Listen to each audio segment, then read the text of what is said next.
അന്ന ഭാഗം 8. ഇതെന്നതാ അമലാമേ, ഇതിപ്പോൾ എത്രാമത്തെ ലഡുവായി കഴിക്കുന്നേ?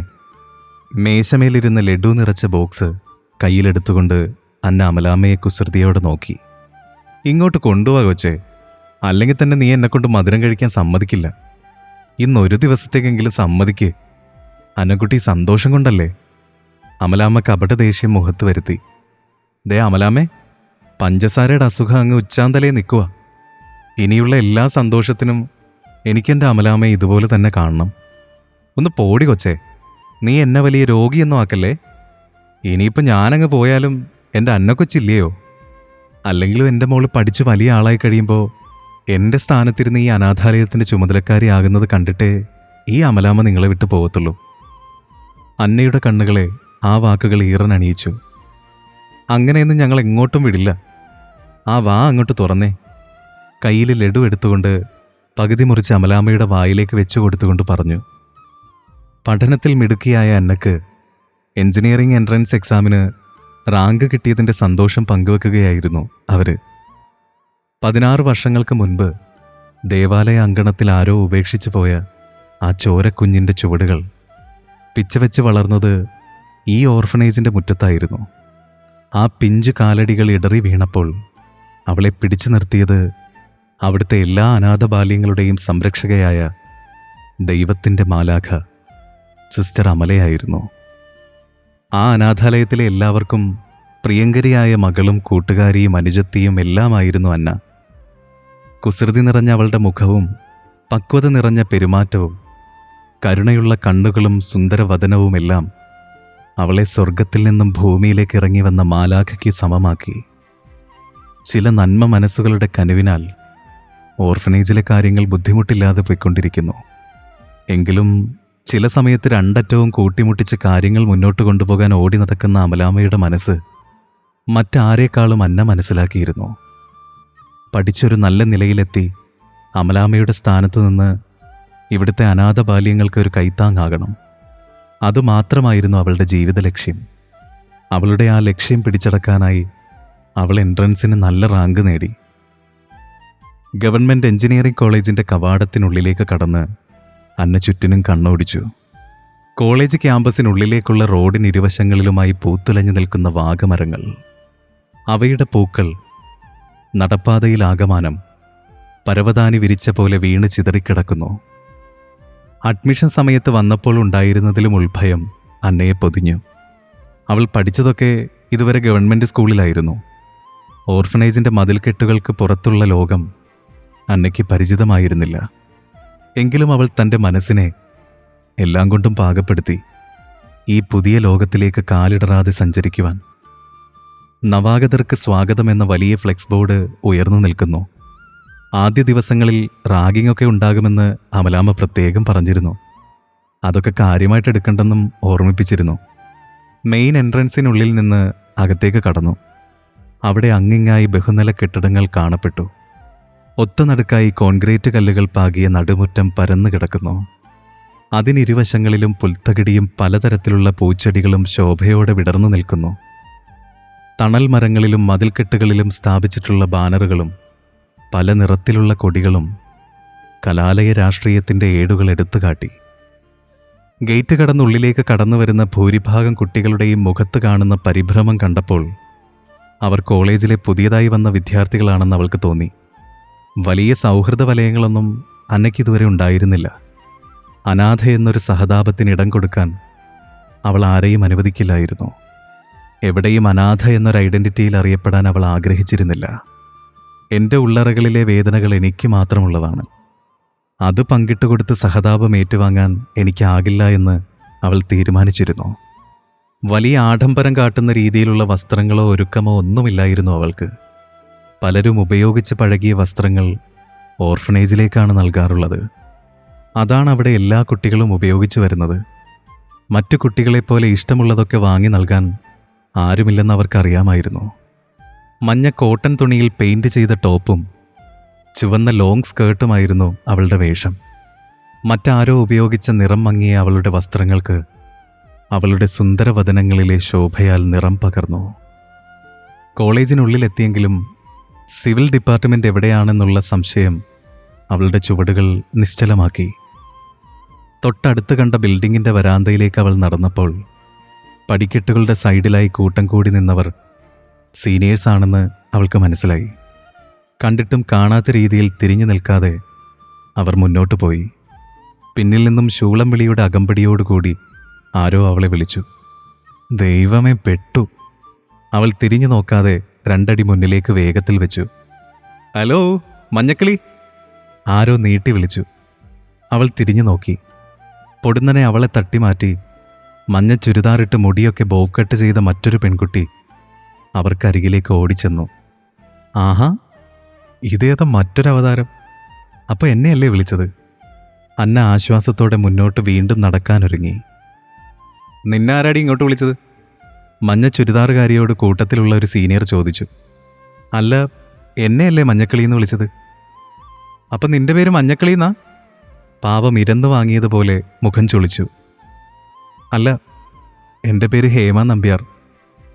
എന്തായാലും നീ വന്നതല്ലേ, കുറച്ച് കഴിഞ്ഞിട്ട് പോവാം. ഇങ്ങോട്ട് മാറി നിൽക്കടി ഹേമ നമ്പ്യാരെ.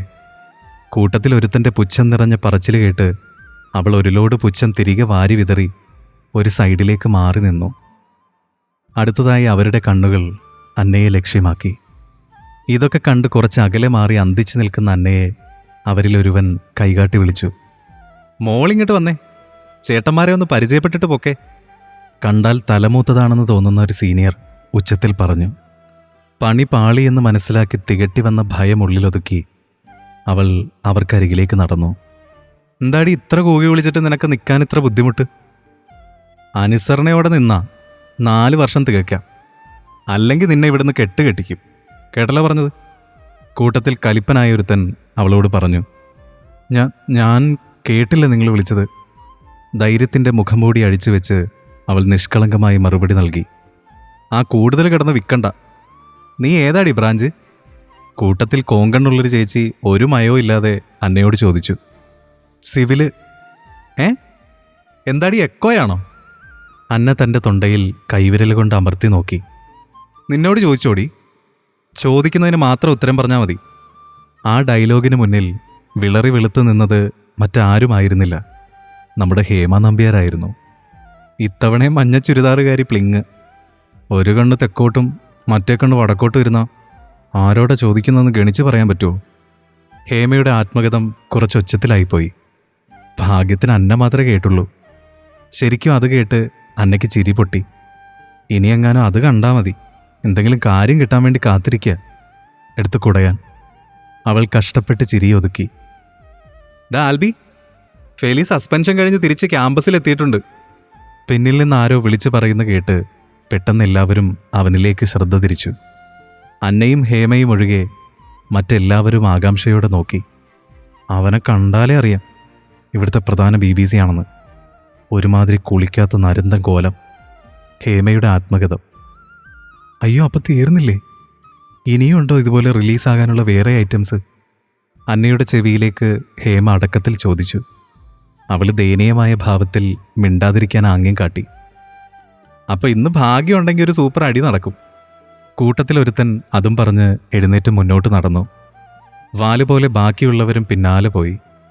അന്നയും ഹേമയും വായും പൊളിച്ച് അവർ പോകുന്നതും നോക്കി നിന്നു. വായും പൊളിച്ച് നോക്കി നിൽക്കാതെ ജീവൻ വേണേ ക്ലാസ്സിൽ പൊടി. പോയ കൂട്ടത്തിൽ നിന്ന് ആരോ വിളിച്ചു പറഞ്ഞു. ഒരു തരത്തിൽ അവരുടെ കയ്യിൽ നിന്ന് രക്ഷപ്പെട്ട ആശ്വാസത്തിൽ അന്ന ക്ലാസ് റൂം തേടി മുന്നോട്ട് നടന്നു.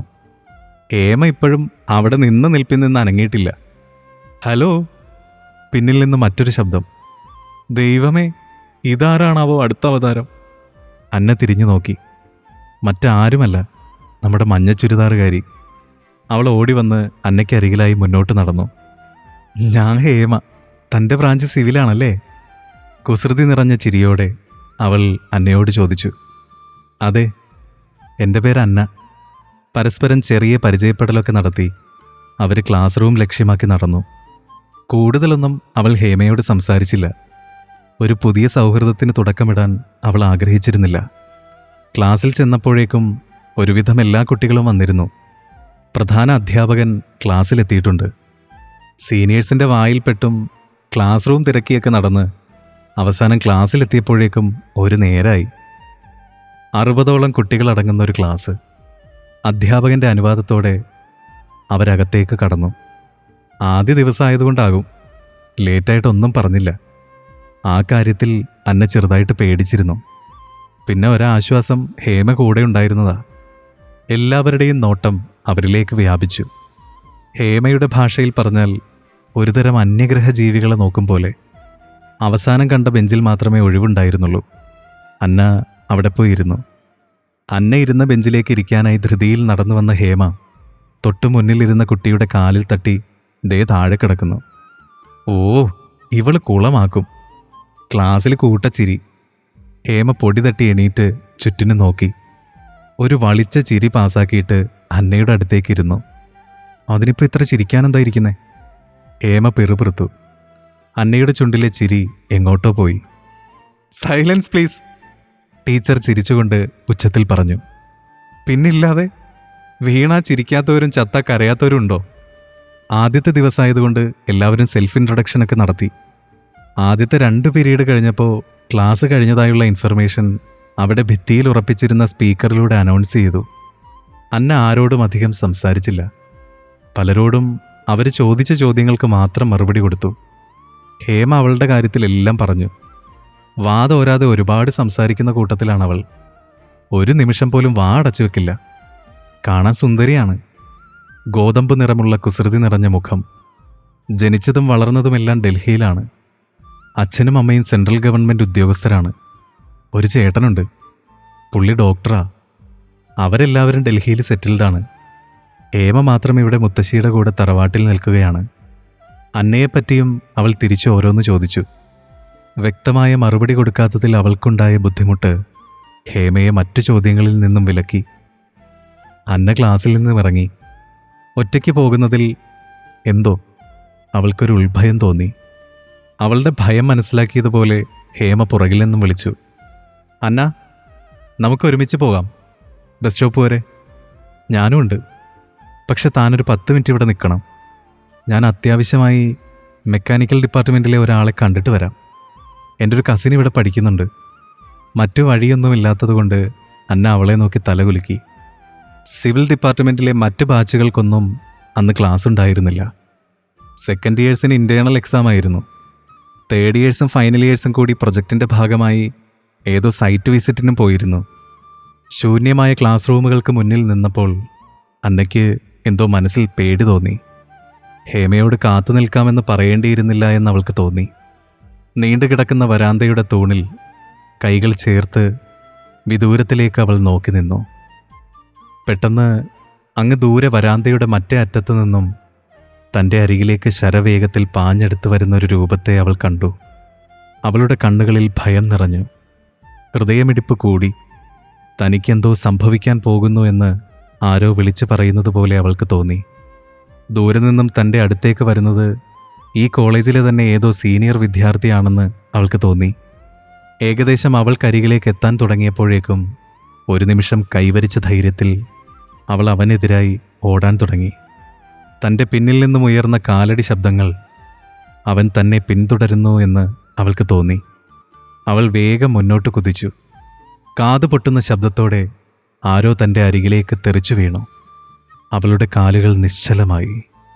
ശരീരം നിർജീവമായതുപോലെ അവൾക്ക് അനുഭവപ്പെട്ടു.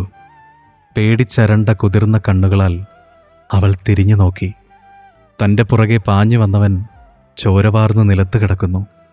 തൊട്ടുമുന്നിൽ ചോര പുരണ്ട ഹോക്കി സ്റ്റിക്ക് കയ്യിൽ പിടിച്ചുകൊണ്ട് മറ്റൊരാൾ. ചോര നിറമുള്ള കണ്ണുകളിൽ തിളങ്ങുന്ന നീലകൃഷ്ണമണികൾ. അലക്ഷ്യമായി കാറ്റിൽ പറക്കുന്ന നീളൻ മുടിയിഴകളും. ആ കണ്ണുകൾ അന്നയിലേക്ക് ഒരു നിമിഷം നോക്കി നിന്നു.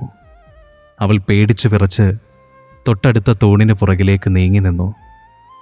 തൻ്റെ പിന്നാലെ ഓടി വന്നവൻ അടികൊണ്ട് വരാന്തയ്ക്ക് താഴെ വീണിരുന്നു.